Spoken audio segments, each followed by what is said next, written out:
வணக்கம் அன்புறவுகளே, நான் உங்களின் சிறி. இன்றைக்கு நாங்கள் எங்கே நிற்கிறோம்னு சொன்னால், இலங்கையில் யாழ் மாவட்டம் ஒரு தீவு, அதாவது அனலதீவு. அனலதீவில் ஐயனார் ஆலயத்துக்கு தான் வந்திருக்கோம். அதுக்கு முதல் எங்களுடைய சேனலை பார்க்குற உறவுகள் எங்களுடைய சேனலை நீங்கள் சப்ஸ்கிரைப் செய்து ஒரு லைக் பண்ணி பகிர வேணும் என்று கேட்டுக்கொண்டு, மீண்டும் ஒரு கடல் பயணம் மூலமாக நாங்கள் வந்திருக்கிறோம். இந்த ஆலயத்தினுடைய நுழைவாயில் இன்றைக்கு இதுதான் அனலதீவில் உள்ள ஐயனார் ஆலயம். இந்த ஐயனார் ஆலயத்தினுடைய சிறப்பு, இலங்கையிலேயே மிக சித்திர தேர், அதாவது இலங்கையில் இங்கே மட்டும்தான் இருக்குது இந்த சித்திரம் தேர் என்று சொல்லுவார்கள். இந்த ஐயனார் ஆலயத்தில் அது இப்போ இந்த சித்திர தேர் அந்த சித்திர தேர் நிற்கிற இடம் கேட்டு பூட்டி இருக்குது. மிக பிரதிஷ்டி பெற்ற ஒரு அனலதீவில் அடங்கிய ஒரு ஆலயம்தான் இந்த ஐயனார் ஆலயம். இதில் பல சிறப்புகள் சொல்லப்படுது. இங்கே பல சிறப்புகள் சொல்லப்படுது. என்னென்னு சொன்னால், இதுகள் சம்பந்தமாக நாங்கள் இந்த ஆலயத்தில் இந்த ஆலயத்தினுடைய குருக்களை கேட்டறிய போகிறோம். சரியான ஒரு உச்சக்கட்ட வெயிலில் தான் நிற்கிறோம். பாருங்கள் எவ்வளோ ஒரு அழகான ஆலயம்.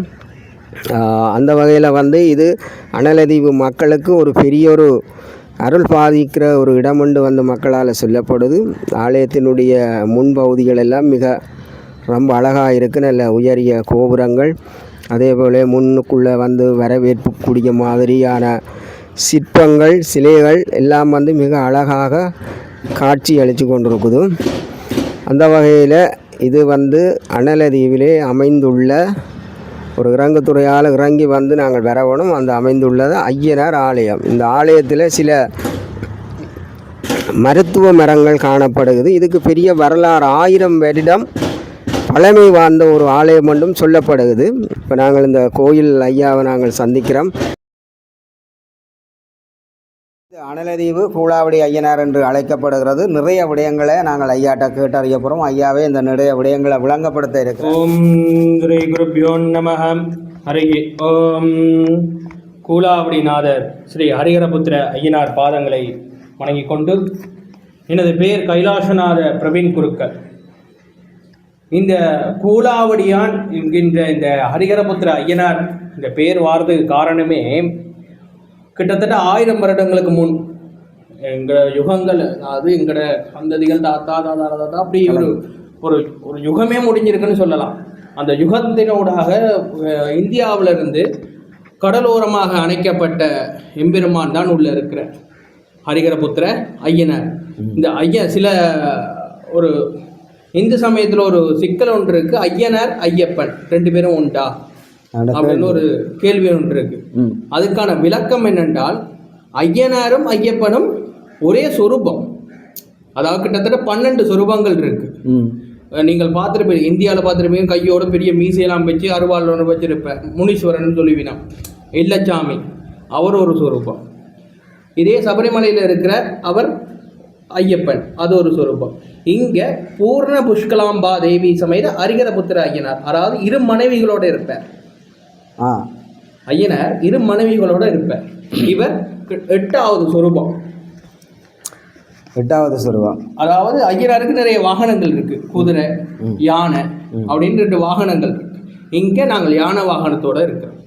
இவர் மங்களநாத ஐயனார் அப்படின்னு சொல்லுவோம். இந்த வரலாறு என்னென்றால், கிட்டத்தட்ட 1000 வருடங்களுக்கு முன் கடலோர பகுதியில் அணைக்கப்பட்ட இந்த ஐயனார் சிலையானது அங்கே வேலை செஞ்சு கொண்டிருந்த 4 அந்த காலத்தில் வேலை செஞ்சு கொண்டிருக்கிற இந்த கிராம பகுதிகளில் கூடுதலாக விவசாயம்தான். இந்த விவசாயத்தினூடாக வேலைகள் செய்யப்பட்டுக்கிட்டு இருக்கும்போது, என்னடா இங்கே ஒரு பெட்டி இருக்கே அப்படின்னு சொல்லி, சரி கொண்டு போய் பார்ப்போம் அப்படின்னு தூக்கி கொண்டு இந்த வரும்போது, இந்த கூலாவடியான் அந்த ஒரு மரம் இருக்குது, கூலாமரம், கேள்விப்பட்டிருப்பேன், கூலாமரம். அந்த மரத்துக்கு கீழே வச்சுட்டு சாப்பிடுவோம். மதிய வேலை சாப்பிட்டுட்டு நாங்கள் பெட்டியை தூக்கி கொண்டு போவோம் அப்படின்றத அன்றிருக்கோம். அப்போ இந்த கூலாமரத்துக்கு கீழே பெட்டியை வச்சுட்டு சாப்பிட்டுட்டு தூக்கும் போது அந்த பெட்டியானது கனத்து தூக்க முடியாத ஒரு நிலைமைக்கு வந்துட்டு. அப்போ என்னடா இது இப்படி இருந்து, சரி இதிலே வச்சு திறந்து பார்ப்போம் அப்படின்னு திறந்து பார்த்துருக்கு. அதில் பூர்ண புஷ்கலாம்பா தேவி சமேத ஹரிஹரபுத்திர சொரூபம் அப்படியே. அந்த கல்லானது நவபாசன கல். நவபாசன கல் என்றால் 9 உலோகங்கள், அதாவது கல் 9 கற்களால் சேர்ந்தெடுக்கப்பட்ட நவபாசன கல். அந்த கல்லுக்கு நாங்கள் அபிஷேகம் பண்ணும்போது அதிலிருந்து வருகின்ற நீரை கொடுக்கறதுனால நிறைய வியாதிகள் இல்லாமல் போகுது. இப்போ வரையும் அது தாற்பயம் உண்மை. இப்போ வரையும் அது ஒரு உண்மை. அதனால தான் இந்த ஐயனாருக்கு கூலாவடியான் அப்படின்னு ஒரு பேர் இருக்கு. கூலா மரத்துக்கு கீழே இருந்து அமர்ந்து ஊர் மக்களுக்கு அருள் பாலிக்கிறதுனால கூலாவடியான் அப்படின்னு ஒரு பேர். இங்கே ஒரு பெரிய சிறப்பம்சம் என்னென்றால், கிட்டத்தட்ட இந்த இலங்கை தீபகத்திலேயே 7 தீவுகள் இருக்கிறது. சப்த தீவுகள்னு சொல்லுவோம். அதுல இந்த அனலதீவு மிக பிரசித்தி பெற்றது. ஏனென்றால் இந்த 7 தீவுகளுக்கும் மத்தியிலே அனலதீவு இருக்கிறது. இந்த அனலதீவுக்கு பாதுகாவலன் ஐயனார். இந்த 7 தீவுகளுக்குமே பாதுகாவலன் ஐயனார். இந்த ஊர் மக்களை பொறுத்த வரைக்கும் செல்ல செழிப்போடு இருப்பார்.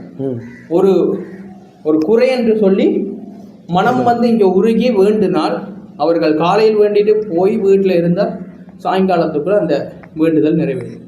இப்போ வரையும் அது உண்மை. இந்த கூலாமரத்துக்கு மிக மிக முக்கியமான சக்தி வாய்ந்தது என்னென்றால், கூலாமரத்து இலையை இப்போ வழிபாடும் போது இந்த கூலாமரத்தில் இருக்கிற இலையை கொண்டு போய் நாங்கள் வச்சு வீட்டில் வச்சா ஒரு செல்வம் அப்படின்னு இந்த ஒரு ஐதீகம் இருக்கு. ஆனால் இதுவரையும் அந்த நடந்து கொண்டு தான் இருக்கு. அதை மக்கள் பின்பற்றி கொண்டு வரைக்கணும், அப்படியே இருக்கணும். அது மட்டும் இல்லாமல் இங்கே சிறப்பு என்னென்றால், இந்த தேரானது இருக்கிற தேர், இந்த சித்திர தேரானது இலங்கையிலே மிகப்பெரிய சித்திர தேர். இலங்கை நாடு நாட்டிலேயே மிகப்பெரிய சித்திர தேர் சொல்லப்படுதா. இந்த சித்திர தேரானது அனலை தீவு ஐயனார் ஆலயத்துக்குரிய மிகப்பெரிய சித்திர தேர். அது ஒரு பிரசித்தி. இலங்கையிலே மிகப்பெரிய தேர், இலங்கையிலே ஒரு முதலிடத்துல இருக்கு. ஆடி மாத பௌர்ணமி அன்று இங்கே தீர்த்தம். அதுக்கு முதல் நாள் இங்கே தேர் திருவிழா. ஆடி மாத பௌர்ணமி இங்கே விஜேசம். அதுக்கு முதல் 10 நாட்கள் தொடர்ந்து உற்சவங்கள் நடைபெறும்.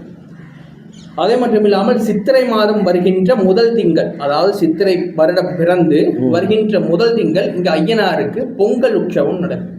கிட்டத்தட்ட ஊர் மக்கள் எல்லாம் சேர்ந்து ஒரு பெரிய அளவில் 5000-6000 பேர் மக்கள் திரண்டு பொங்கல் வைப்பினோம். அது ஐயனாருக்கு மிகச் சிறப்பான பொங்கல். அது சித்திரை மாதம் வருகின்ற முதல் திங்கள். அது மட்டும் இல்லாமல் இங்கே ஐயனார் சொரூபத்தில் இருக்கிறது. இங்கே மூலஸ்தானத்திலேயே ஐயனார் சொரூபம் நாங்கள் வைத்திருக்கிற அங்கே கூலாமடத்திலிருந்து கொண்டு வந்து உள்ளே வைக்கப்பட்டது பழைய ஐயனார் என்று கூறி அது ஒரு சொரூபம். உள்ளே வைத்திருக்கிறது ஒரு சொரூபம், வெளியில் வைத்திருக்கிறது பழைய ஐயனார்னு சொல்லி ஒரு சொரூபம். இங்கே விநாயகப் பெருமான் இருக்கிறார், ஐயனார் இருக்கிறார். அவருடைய வாகனம் யானை கஜ வாகனம் இருக்கிறது. அதாவது கொடிமரத்துக்கு அதிபதியான மூலாதார கணபதி இருக்கின்றார். அது பலிபீடம் இருக்கின்றது. வள்ளி தெய்வானையுடன் முருகன் இருக்கிறார்.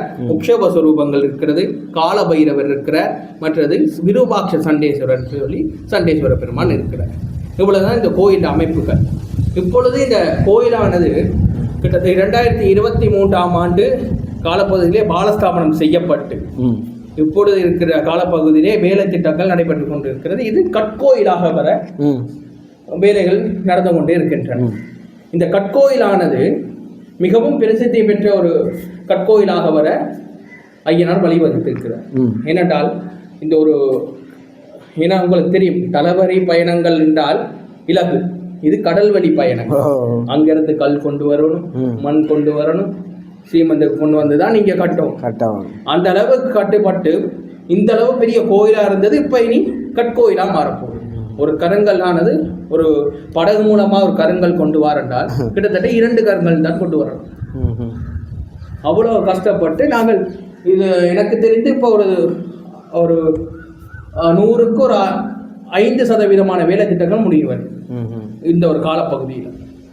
இன்னும் காலங்கள் செல்லும். ஏன்னா தரவழி பாதையால் இல்லாமல் கடல் மார்க்கமாக வாரதால் வந்து அதுக்கான ஒரு நிறைய பொருளை கொண்டு வரக்கூடிய மாதிரியான வழிகள் இல்லை. மிகவும் சிரமப்பட்டு தான், அதுக்காக சிரமப்பட்டு தான் இதை செய்ய வேண்டும். ஐயனார் இவ்வளவு காலமாக இல்லை, கல் மண் எல்லாமே அங்கிருந்து தானே வந்துருக்கு. அதை கொண்டு வந்த ஐயனாருக்கு இது இலகு இருந்தாலும் அந்த ஒரு செலவுகானது 2 மடங்காகும். தரவழி என்றால் நாங்கள் ஒரு உதாரணத்துக்கு 1000 ரூபா செலவாகுது என்றால் கடல் பயணத்திலாம் ஒரு 2500 ரூபா செலவாகும். அதுதான் தாற்பயம். ரெட்டிப்பான ஒரு செலவாகத்தான் இருக்கும். ஆனால் அது ஒரு இன்பச் செலவுன்னு சொல்லலாம். அது கொண்டு வரதால இன்பச் செலவு. ஏன்னா அனலதீவை பொறுத்த வரைக்கும் மிகப்பெரிய கோயில் ஐயனார் கோயில், குலதெய்வம். எனக்கு தெரிஞ்சு இப்ப ஐயனார் இங்க மட்டும் கிடையாது, இங்கிருந்து புலம்பெயர்ந்த மக்கள் கனடாவில் இருக்கிறார், அங்கேயும் அனலை ஐயனார் என்ற ஒரு கோயில் இருக்கிறது. அனலதீவுல இருந்து புலம்பெயர்ந்த மக்கள் அங்கு சென்று அங்க ஒரு ஐயனாருக்காக கோயில் கட்டி அங்க கனடியன் அனலை ஐயனார் அப்படின்ற ஆலயம் இருக்கிறது. கனடியன் அனலை ஐயனார் என்ற ஆலயம் வந்து கனடாவில் இருக்குது. அந்த அங்கிருக்கின்ற ஆட்களின் மூலமாக, புலம்பெயர்ந்த மக்களின் மூலமாக நிதி உதவிகள் செய்யப்பட்டு இந்த ஆலயம் அமைக்கப்பட்டு கொண்டிருக்கிறது. மிக முக்கியமான விஷயம் என்னென்றால், கிட்டத்தட்ட 1980ஆம் ஆண்டு ஒரு இயற்கை அனர்த்தங்கள் வந்தது.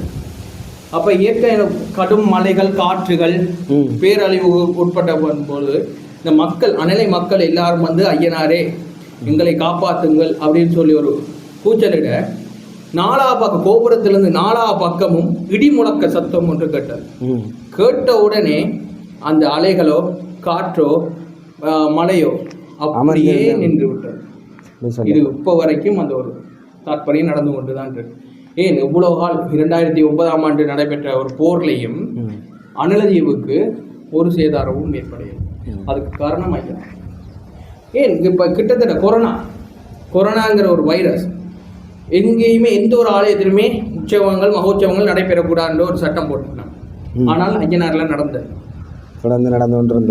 நடந்து ஒரு மேலதிகாரி, எம்ஓஹெச் ஆஃபீஸ் மேலதிகாரி வந்து ஏன் நடக்குது எல்லாரையும் செக் பண்ணணும் அப்படின்னு சொல்ல ஒரு வயதான ஒருவர் வந்து மாஸ்க் போடாம வந்திருக்கிறார். அப்ப கேட்டார், ஏன் நீங்கள் மாஸ்க் போடுறீங்க? அவர் பதிலுக்கு கேட்டிருக்கார், இங்கே இருக்கிறவர் ஐயனார் காப்பாற்றுவார், நீங்கள் வேணுமென்றால் செக் பண்ணிப்பார். இன்னைக்கு வரைக்கும் அது ஒரு பெரிய புரியாத புதிரா இருக்கு. இங்க வந்த கோடிக்கணக்கான மக்களுக்கு ஒருத்தருக்கு கூட கொரோனா பாசிட்டிவ் இல்லை. அங்க இருந்து வந்தவையும் கனடால வந்தவங்க, யாழ்ப்பாணத்துல வந்தவங்க, மன்னார், தலைமன்னார் எல்லாத்துலயும் வந்திருக்கீங்க, ஒருத்தருக்கு கூட கொரோனா பாசிட்டிவ் இல்லை. அந்த வயதானவரும் இல்லை, ஊராக்களே இல்லை. அந்த வயதானவர் இப்போ வரையும் இருக்கு. எங்கேயுமே நடக்காத காலப்பகுதியில் இங்கே உற்சவம் நடந்தது. இப்போ வரைக்கும் ஐயனார் ஏதாவது ஒரு சொரூபத்தில் காட்டி கொண்டு தான் இருக்கு. இப்போ வரைக்கும்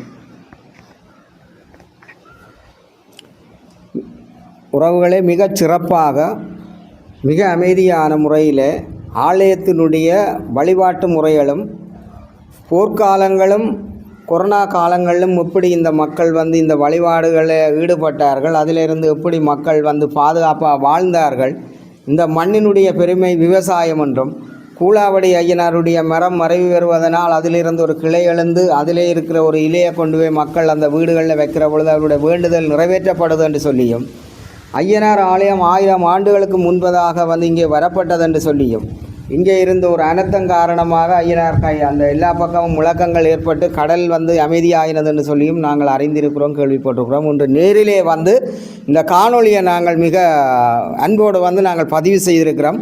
உலகெங்கும் வாழ்கிற கூடுதலாக இங்கே அனலதீவு மக்கள், கூடுதலாக கனடா வாழ் கனடியன் ஐயனார் ஆலயம் என்று சொல்லி கூட கனடாவில் வச்சிருக்கிறோம்.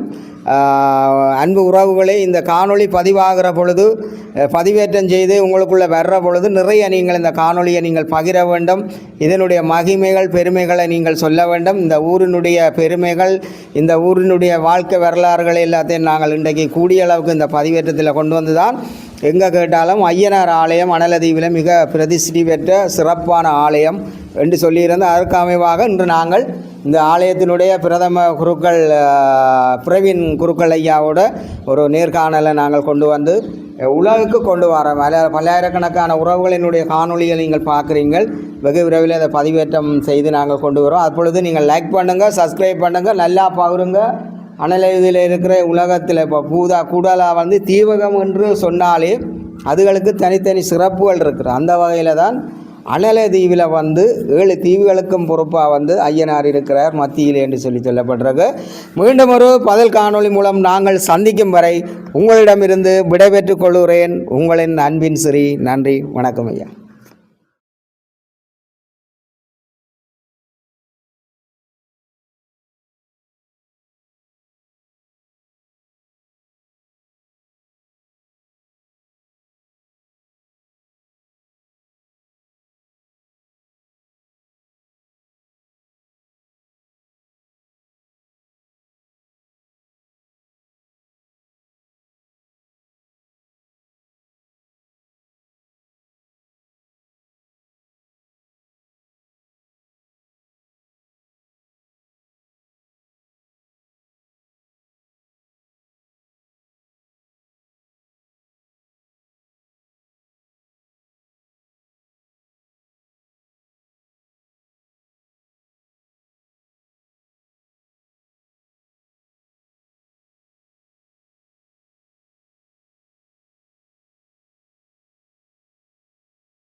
இந்த இந்த ஐயனார் தான் கடலில் பெட்டியினூடாக அணையப்பட்டு கொண்டு வந்த ஐயனார். இவர் தான் இவருக்கு பண்ணுற தீர்த்தமானது, அபிஷேக நீரானது பல நோய்களை குணப்படுத்துறது இப்போ இந்த காலப்பகுதி வரைக்குமே. இவர் நவபாசன எதிரார். இவர் ஐயனார் பூர்ண புஷ்கலாம்பா தேவி சமேத அரிகரபுத்திர ஐயனார். இவருக்கு இப்போ இவர்கிட்ட காலப்பகுதியானது ஒரு மருவி இவருக்கு அபிஷேகங்கள் பெரிய அளவில் பண்ணுறது கிடையாது.